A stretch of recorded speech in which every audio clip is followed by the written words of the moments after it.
क्या हाल है साथियों, मैं विकास सोमर आपके अपने trustworthy channel collective study for success पे आप लोग का स्वागत करता हूँ। 28 अप्रैल करंट अफेयर हम लोग देखने वाले हैं हिंदी इंग्लिश दोनों ही भाषाओं पर। टेलीग्राम का जो हमारा मेन चैनल है उसका लिंक डिस्क्रिप्शन में दे रखा है, आप लोग वहाँ पे जाके ज्वाइन कर सकते हैं। हमारे पेड ग्रुप्स चालू हैं यूपीएससी के लिए। ज़्यादा जानकारी चाहिए तो आप लोग 9650347272 पे हमसे बात कर सकते हैं। आज के जो हमारे 10 मोस्ट इंपॉर्टेंट टॉपिक्स हैं जो कि प्रीलिम्स और मेंस एग्जामिनेशन में आ सकते हैं यूपीएससी, यूपीपीएससी, बीपीएससी और अदर स्टेट पीसी एग्जामिनेशन में, वो हैं ये सारे जिनको अब हम लोग देखेंगे विस्तार से। ठीक, पहला जो टॉपिक है पैक्सलोविड। ठीक है, तो ये WHO ने 22 अप्रैल को ये कहा है कि ये फाइज़र की जो ओरल मतलब मुंह में खाने वाली जो दवा है, एंटीवायरल ड्रग है ये जो भी कोविड में बहुत ज़्यादा मतलब जिनको गंभीर कोविड-19 नहीं हुआ या फिर अभी नहीं है लेकिन हो सकता है कि उनको आगे हो जाए क्योंकि उन्होंने वैक्सीन नहीं लगवाई है या फिर उनकी प्रतिरोधक क्षमता ठीक नहीं है, तो उन लोगों के लिए ये काफ़ी लाभदायक होने वाली है पैक्सलोविड। ठीक है, तो ये अभी रिकमेंड करी है WHO ने जिनको गंभीर रूप से अभी कोविड नहीं है। इसमें 2 टैबलेट होती हैं, निर्मात्रेलिविर, ठीक है, और रिटोनेविर। तो ये दोनों ही मिला के जो बनाई जाती है और इसको US का जो फूड एंड ड्रग अथॉरिटी है उसने अथोराइजेशन ऑलरेडी दे रखा है इमरजेंसी यूज़ का। निर्मात्रेलिविर जो है ये क्या करता है कि एक वायरल एंजाइम होता है ये, ठीक, प्रोटीज जो कि नेसेसरी होता है किसी वायरस को अपने को जो है रेप्लिकेट करने में। एक वायरस से दो से जो है 4-5 बढ़ता जाता है ना, तो उसको उस वायरस को जो है उस प्रोटीन को, प्रोटीज जिसका नाम है, वायरल एंजाइम जो है इसको ही रोक देता है निर्मात्रेलिविर। ठीक है, और रिटनोविर क्या करता है कि निर्मात्रेलिविर में जो भी ये हेल्प करता है ना ब्रेक डाउन करने में, इस प्रोसेस को ही ये स्लो कर देता है। ठीक, तो ये जो है क्या करता है, इसको स्लो कर रहा है और ये जो है आपका जो भी वायरल के अंदर अपने आप को सेल के अंदर रहते हुए होस्ट सेल में अपने आप को रेप्लिकेट करने की जो प्रक्रिया है उसको रोक देता है।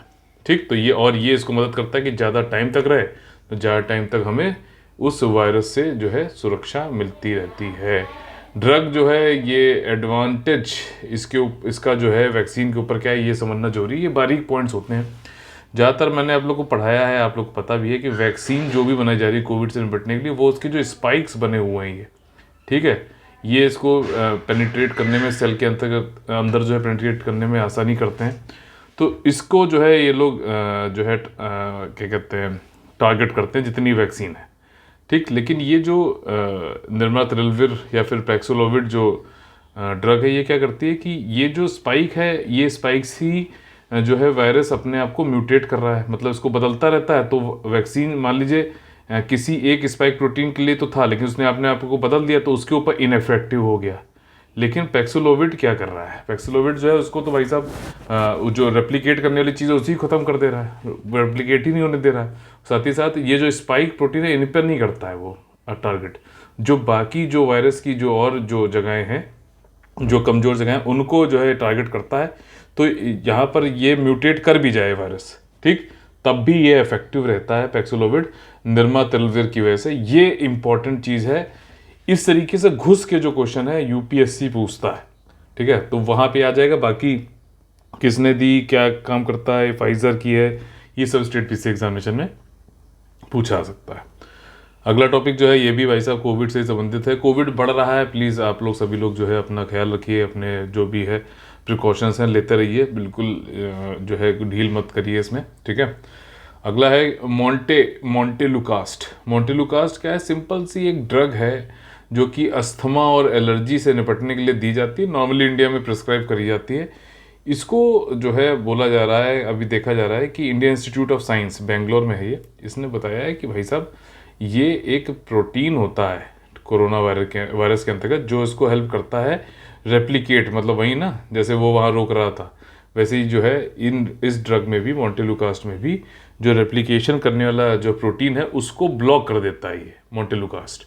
ठीक, तो ये वैसे तो अस्थमा एलर्जी के लिए तो है ही ट्रीटेड, लेकिन ये जो एक नई चीज़ है कि वायरस को एक तरीके से निष्क्रिय कर दे, ये पहली बार देखने को मिली है। Indian institute of science Bangalore वालों ने इसको देखा है। ठीक, अस्थमा, ब्रीदिंग अच्छे से ना होना, मौखिक उपचार करने के लिए, सांस लेने में कठिनाई हो रही है, सीने में जकड़न है, अस्थमा है, सब इन सब के लिए ये नॉर्मली दी जाती है।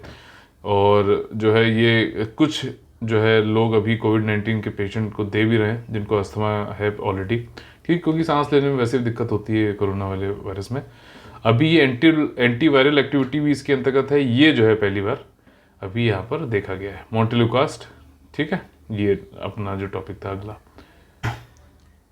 नेक्स्ट टॉपिक इकोनॉमी संबंधित, देखिए बागडोगरा एयरफील्ड। देखो वेस्ट बंगाल में क्या है कि एक तो कोलकाता वाला आपका जो है हाईवे सॉरी एयरवे है, ठीक है ना, एयरपोर्ट है जो कि इंटरनेशनल एयरपोर्ट है और बहुत ज़्यादा मतलब उस पर सबसे ज़्यादा ट्रैफिक रहता है। सेकंड नंबर पे बागडोगरा एयरफील्ड पे रहता है, ठीक। ये आपका जो है सिलीगुड़ी सिक्किम को जोड़ता है ये, और ये कंबाइंड रूप से जो है इसको चलाया जाता है, यानी कि सिविल जो है हवाई जहाज भी इस पे उतरते हैं और डिफेंस वाले भी, तो इंडियन एयरफोर्स भी जो है इस पे ये संयुक्त रूप से दोनों लोग चलाए जाते हैं।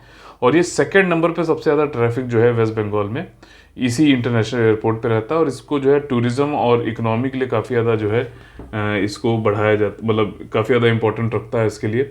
साथ ही साथ जो स्ट्रेटजिक और डिफेंस वाला जो इसका एंगल है वो तो है ही है, ठीक। तो याद रखिएगा इसको अभी बागडोगरा एयरफील्ड को फिर से सिविल एयरक्राफ्ट इस पर ऑपरेशन हो सके और वो सारी चीज़ें है के लिए लायक बनाया इंडियन एयरफोर्स ने और साथ ही साथ बॉर्डर रोड ऑर्गेनाइजेशन ने मिलकर, ठीक। कहाँ पर है, किस चीज़ को किसको जोड़ता है, ये सारी चीज़ें इंपॉर्टेंट है। नेक्स्ट टॉपिक है इकोनॉमी संबंधित, देखिए फसल बीमा पाठशाला। आप लोग पता है प्रधानमंत्री फसल बीमा योजना एक है जिसमें क्रॉप का इंश्योरेंस करना है, ठीक। इंश्योरेंस हॉर्टिकल्चर के लिए 5% प्रीमियम देना पड़ेगा, खैरिफ क्रॉप के लिए अलग है, जैद के लिए अलग है, ठीक है ना।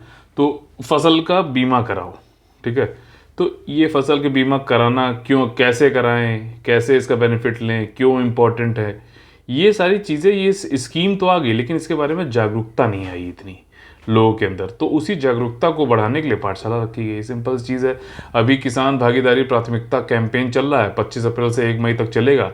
जन भागीदारी मतलब पीपल मूवमेंट, पार्टिसिपेटिंग मूवमेंट है, ये आंदोलन है आज़ादी के अमृत महोत्सव के अंतर्गत।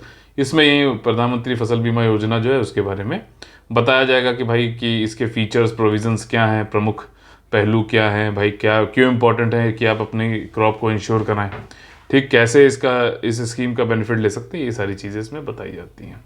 और इसको जोड़ा कैसे जाएगा भाई साहब, इसको जोड़ा जाएगा 1 lakh CSC common service centre जो होते हैं ना, उनके थ्रू जो है पूरे इंडिया में इसको जोड़ा जाएगा फसल बीमा पाठशाला के अंतर्गत।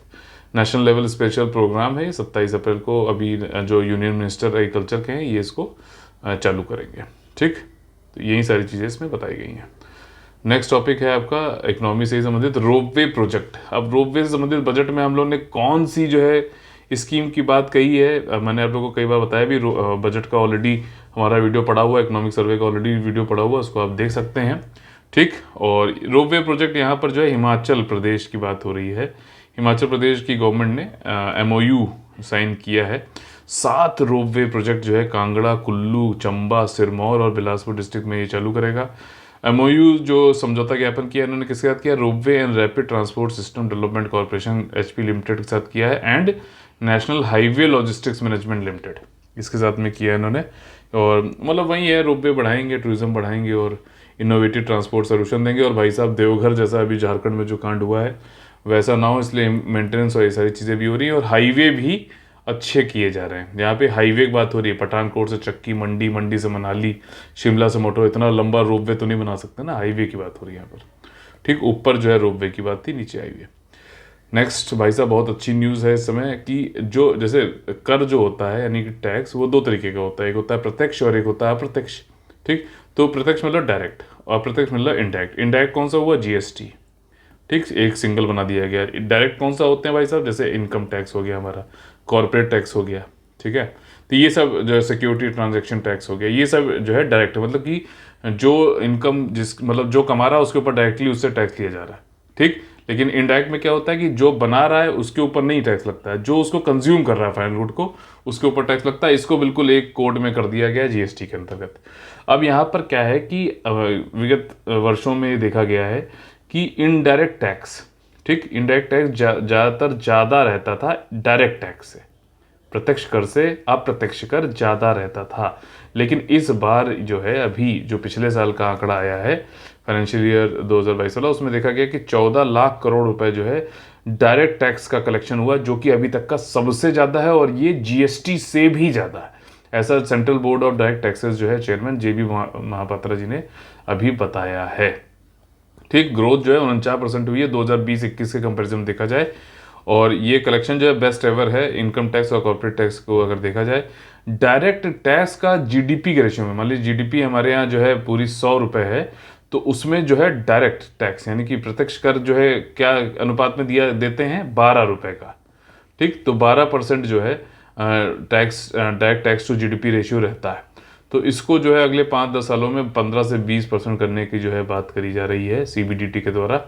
और उन्होंने ये भी कहा है कि अभी जो है ये इनडायरेक्ट टैक्स यानी जीएसटी से ज़्यादा जो है कलेक्शन हुआ है, और 52% हुआ है। ठीक है ना, तो 48% क्या हुआ, इनडायरेक्ट टैक्स हुआ। तो ये कह रहे हैं कि आगे जाके हम देखना चाहते हैं कि 60% कलेक्शन जो है डायरेक्ट टैक्सेस की तरफ हो। तो आपको ये सोचना चाहिए पढ़ने के बाद कि डायरेक्ट टैक्सेशन को बढ़ावा क्यों देना चाहते हैं। तो देखिए, डायरेक्ट टैक्सेस और इनडायरेक्ट टैक्सेस जो मूलभूत बातें वो तो मैंने आपको बता दी। कुछ चीज़ ये समझना जरूरी है कि डायरेक्ट टैक्सेशन जो भारत में है वो प्रोग्रेसिव है, यानी कि इनकम बढ़ती जाती है, टैक्सेशन का जो वो है अनुपात है वो भी बढ़ता जाता है। तो इससे क्या होता है कि एक तरीके से समानता लाने की कोशिश करी जा रही, जो ज़्यादा इनकम कर रहा है उसको भी ज़्यादा टैक्स देना पड़ रहा, तो और उसको ज़्यादा टैक्स लगा के गवर्नमेंट राजस्व कमाती है, और उसको जो है जो नीचे लोग रह गए हैं उनको बढ़ाकर उनको भी जो है अच्छे टैक्स स्लैब में लेके आए। ठीक, तो ये प्रोग्रेसिव टैक्सेशन, प्रगतिशील है। वही इनडायरेक्ट टैक्सेशन क्या है भाई साहब, एक बिस्किट का पैकेट है जिसकी 10 रुपये आमदनी, उसको भी 10 रुपये में मिल रहा है, उतना ही टैक्स लग रहा है। और जो अडानी अब नाम लेना पड़ेगा, अंबानी छोड़ देते हैं। ठीक, तो अंबानी को भी 10 रुपये में पड़ रहा है, अब उसको कितना टैक्स देना पड़ा, उसके लिए क्या है, कुछ नहीं है। ठीक, तो ये क्या है, ये रेट्रोग्रेसिव है, ये जो है इनइक्वालिटी को बढ़ाता है। ठीक है, तो ये इसलिए हम चाहते हैं कि डायरेक्ट टैक्सेशन बढ़े, लोग ज़्यादा से ज़्यादा जो है कमाएं और वो सीधे सीधे जो है टैक्सेशन दे, इनडायरेक्ट टैक्सेशन से ज़्यादा रहे, क्योंकि भारत में अभी रेट्रोग्रेटिव है ये आपका जो है इनडायरेक्ट टैक्सेशन। ठीक है, अभी यूकेपीएससी में इस तरह के क्वेश्चन एक पूछा भी गया था वहाँ पर, हालांकि वो इनकम्प्लीट टाइप से क्वेश्चन था, देखते हैं वो रहेगा कि नहीं रहेगा, शायद कट भी सकता है। जनरल स्टडीज पेपर 3 इकोनॉमी संबंधित अगला टॉपिक है कोल पावर, यानी कोयला के थ्रू जो है एनर्जी बनाना, पावर बनाना। दुनिया में जो है कोल आपको पता है बहुत बड़ा एक रोल प्ले करता है ग्लोबल वार्मिंग और क्लाइमेट चेंज में, क्योंकि कार्बन का उत्सर्जन इसके थ्रू होता है। तो कई सारी कंट्रियों ने ये बोला है, जैसे चाइना, साउथ कोरिया और जापान, कि हम भैया कोल के थ्रू पावर जो है नहीं बनाना चाहते हैं। लेकिन चाइना जैसे दोगला है वैसे हमेशा रहेगा। चाइना क्या कर रहा है कि उसने कहा है कि हम नहीं बनाना चाहते हैं, हम क्लाइमेट चेंज के खिलाफ, ग्लोबल वार्मिंग के खिलाफ लड़ना चाहते हैं। लेकिन सबसे ज़्यादा पिछले साल 2021 में देखा है तो सबसे ज़्यादा कोल के थ्रू पावर प्लांट बढ़ाने में काम भी चाइना ने किया, 25,000 मेगावाट। इंडिया बहुत ज़्यादा दूर नहीं है, सेकंड नंबर पे इंडिया है, 6100 मेगावाट का जो है हमने कोल के नए प्लांट्स लगाए। ठीक, ऐसा ग्लोबल एनर्जी मॉनिटर ने अभी बताया है। ठीक, तो ये चीज़ें हैं। हालांकि ओवरऑल देखा जाए तो वर्ल्ड वाइड अगर देखा जाए पूरे ग्लोबली लेवल पे, तो कोल के थ्रू जो है पावर प्लांट, जो कोल प्लांट के थ्रू पावर बनाने वाली जो प्लांट्स बनते हैं उनमें 13% तक डिक्लाइन देखा गया है। और चाइना ने जितना बना दिया ना, इतना तो पूरी दुनिया का अगर मिला लिया जाए तो कोल पावर इससे इतने मतलब नहीं होगी। ठीक, 6100 तो इंडिया ही है, सोचो, और बाकी उन्हें कोल को बढ़ावा ही नहीं दे रहे हैं। तो यहाँ पे सिर्फ हम ही लोग ऐसा कर रहे हैं, ये चीज़ है। और फर्स्ट टाइम ऐसा देखा गया है 2015 से कि कोल पावर कैपेसिटी जो है वो गिरी है। ठीक है ना, गिरी है। पहले जो है 525 थी, अब 457 हो गई है। ठीक, तो ये चीज़ें हैं आपकी इंटरगवर्नमेंटल। देखो, ये अभी जो आईपीसीसी की रिपोर्ट आई थी, 6th असेसमेंट रिपोर्ट थी, ध्यान रखना, यहीं पूछ लेगा 6th थी, 7th थी या 5th थी। तो 6th उन्होंने इसमें बोला भी है कि हमारे पास कोई भी ऐसा कार्बन बजट नहीं है, मतलब कि कार्बन हमारे पास रखी है या फिर जो है हम इसको स्टोर करके, उत्सर्जन इतना ज़्यादा हो रहा है, वो कह रहा है कार्बन बजट है ही नहीं कि हम नए कोयले के थ्रू पावर प्लांट बनाएं।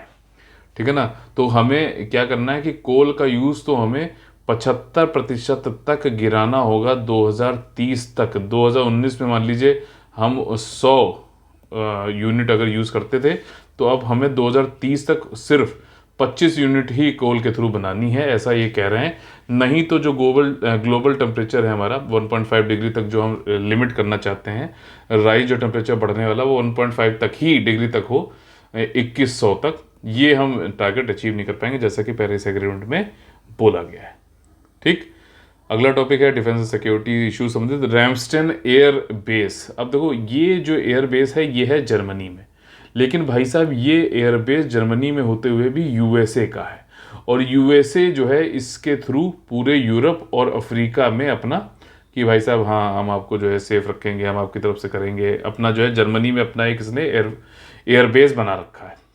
और साथ ही साथ नाटो का भी एलाइड एयर कमांड ये रैमस्टन है। अभी क्यों न्यूज़ में आया है? क्योंकि अभी देखो यूएन के जो हेड हैं वो मॉस्को जाके रशिया जाके बात करना चाहते हैं कि सीज फायर करो, रोको, ज़्यादा वो मत करो, लेकिन रशिया कह रहा है कि भाई साहब ये यूक्रेन की चाल है, ये सीज फायर कराएगा और फिर से जो है तेज़ी से अपने जो पावर को इकट्ठा करके, और जो ये इसके दोस्त हैं यूएसए टाइप, ये लो पावर इसके थ्रू आर्म्स एम्यूनिशन लेके जो है हमारे खिलाफ एक पूरा मतलब फिर से जो है बढ़िया से हमारे खिलाफ लड़ने की कोशिश करेगा। तो यहाँ पर बात भी वहीं कर रहा है यूएसए जो है यहाँ पर जर्मनी रैमस्टन एयरबेस से बात कर रहा है कि यूक्रेन को बताओ कौन कौन से जो हथियार दिया जाए ताकि वो अच्छे से रशिया से लड़ सके। तो इसी चीज़ के लिए ये बात हुई। मेन चीज़ यहाँ पे ज्योग्राफी से बनना जरूरी है कि रैमस्टन एयरबेस जो है यूएसए का है लेकिन जर्मनी में है, ये ध्यान रखना। नेक्स्ट टॉपिक है कि United states commission on international religious freedom. देखो यूएसए छोड़ेगा नहीं। अब यूएसए चाह रहा था कि इंडिया बिल्कुल जो वो बोले उसी तरीके से तोते की तरह जो है हम भी बोलें, लेकिन हमने नहीं बोला। यूक्रेन और रशिया वाले उसमें आपने देख ही लिया। तो अब यूएसए ने चालू कर दिया देखो काम। वो उनकी एक कमीशन है, ठीक, उनकी संसद ने ये कमीशन बनाई है इंटरनेशनल रिलीजियस फ्रीडम, जो कि ये चेक करती है कि दुनिया में रिलीजन करने का मतलब कि कितना फ्रीडम है कि नहीं है, और मतलब इस तरीके से। तो इनका मतलब इनका लॉ है, ये ग्लोबल पे दुनिया में गुंडे दिखा रहे हैं। तो इस तरीके से चीज़ें हैं। और 22 की एनुअल रिपोर्ट आई है, उसमें इन्होंने ये कहा है इस कमीशन ने कि इंडिया को कंट्री ऑफ पर्टिकुलर कंसर्न में जो है कैटेगरी में रखना चाहिए, क्योंकि यहाँ पर रिलीजियस फ्रीडम का क्राइटेरिया जो है पूरा नहीं हो रहा है। मतलब रिलीजियस मतलब नहीं हम करने दे रहे हैं, हम मतलब एक तरीके से भेदभाव करते हैं, ऐसा कहा गया है। और उन्होंने कहा कि टारगेटेड जो है कुछ प्रतिबंध हमें लगाने पड़ेंगे कुछ व्यक्तियों पर, संस्थाओं पर, जो और मतलब यूएस में जो है ना आ पाए, या फिर जो भी उनके एसेट्स हैं वो फ्रीज करने पड़ेंगे हमें, जो भी रिलीजियस फ्रीडम का जो है नहीं होने दे रहे हैं। ठीक है, तो ये इसके बारे में समझ लेते हैं। ये एक बाई पार्टीजन बॉडी है। देखो जो यूएसए की संसद है उसमें दो जो है, एक है सेनेट है जो अपर हाउस है, और दूसरा है कांग्रेस जो कि लोअर हाउस है। ठीक, तो ये दोनों के ही मेंबर इसमें है, तो इसलिए जो है बाई पार्टीजन बॉडी बोला जा रहा है। इंडिपेंडेंट बोला गया, लेकिन संसद ये दोनों मिला के यूएसए की जो संसद है, पार्लियामेंट, वो ही इसको बनाती है। और किस एक्ट के अंतर्गत? इंटरनेशनल रिलीजियस फ्रीडम एक्ट 1998 के अंतर्गत इसने इसको बनाया था। ये दुनिया में भाई साहब मॉनिटर करते हैं कि रिलीजियस फ्रीडम वॉलेशन तो नहीं हो रहा है। हम नीतिगत रिकमेंडेशन देंगे प्रेसिडेंट को, सेक्रेटरी ऑफ स्टेट को, कांग्रेस को। ये कोई एनजीओ नहीं है, गैर सरकारी संगठन नहीं है, कोई एडवोकेसी ऑर्गेनाइजेशन नहीं है। इसको जो है कांग्रेस जो वहाँ की उसने बनाया है। ठीक है ना। 9 पार्ट टाइम कमिश्नर्स इसमें होते हैं, और जो कि अपॉइंट किए जाते हैं प्रेसिडेंट के द्वारा, और leadership of both political party in the house and the जो है सेनेट। ठीक, तो ये कांग्रेस एक्चुअली इनकी जो है उसको बोला जाता है, और हाउस ऑफ रिप्रेजेंटेटिव शायद लोअर हाउस को बोलता है। ठीक, तो एक बार कंफर्म करके इसको बताइएगा। तो ये चीज़ है। अगला टॉपिक है कि भैया बच्चों के लिए भी कोविड के टीके आ गए हैं। ठीक, ऑलरेडी कुछ आए थे बच्चों के लिए, लेकिन वो 12 या उसके ऊपर की एज वाले बच्चों के लिए थे। अभी drug controller general of India जो है इन्होंने इमरजेंसी यूज ऑथराइजेशन दे दिया है 2 एंटी कोरोना वायरस वैक्सीन, जो कि बच्चे 5 और 12 साल के बीच में उनके लिए। ठीक, कोरोना बढ़ रहा है, बच्चों को भी हो रहा है। ठीक है, तो यहाँ पे बायोलॉजिकल ई जो है कार्बोवैक्स, उसकी वैक्सीन जो है उसको 5 से 12 साल तक के बच्चों के लिए, भारत बायोटेक की कोवैक्सीन जो है उसको 6 से 12 साल तक के बच्चों के लिए ऑलरेडी इमरजेंसी सिचुएशन के लिए दे दिया गया कि भैया लगाओ टीका। ऑलरेडी जो है आपका भारत बायोटेक की जो वैक्सीन है ये 15 से 18 साल तक के बच्चों की चल रही थी कोवैक्सीन, और जो बायोलॉजिकल ई जो कॉर्बोवैक्स है वो 12 से 15 साल तक के बच्चों की चल रही थी ऑलरेडी कोविड-19 इम्यूनाइजेशन प्रोग्राम के अंतर्गत। इसके अलावा drug controller general of India जो है उसने जायकॉव डी नाम से 2 डोज वाली है वैक्सीन, इसको भी 12 साल के ऊपर वाले बच्चों के लिए अब जो है अलाउ कर दिया। सेकेंड डोज इसकी 28 दिन के बाद लगा सकते हैं। तो कॉर्बोवैक्स अब 5 से 12 और कोवैक्सीन अब 6 से 12 बच्चों तक लिए होंगे। और कोवोवैक्स और कोवैक्सीन ऑलरेडी 12 या उसके ऊपर वाले बच्चों के लिए ऑलरेडी लग रही थी, अब जो है ज़ाइकोव डी भी लगेगी। ठीक, ये ध्यान रखना, कोवैक्सीन 15 से 18 के लिए थी। तो यहीं पे आज का सेशन हम लोग खत्म करते हैं। अगर अच्छा लगता है आप लोगों को तो प्लीज़ लाइक करिए और ज़्यादा से ज़्यादा लोग के साथ शेयर करिए। ठीक, और कोई भी डाउट है तो आप लोग इस नंबर पे 9650347272 पे हमसे कांटेक्ट कर सकते हैं। तो चलिए कल फिर से मुलाकात होगी आप लोगों से सुबह 6 बजे। तब तक के लिए आप लोगों से लेते हैं अलविदा। जय जय Bharat, all the very best है। वंदे वंदे मातरम।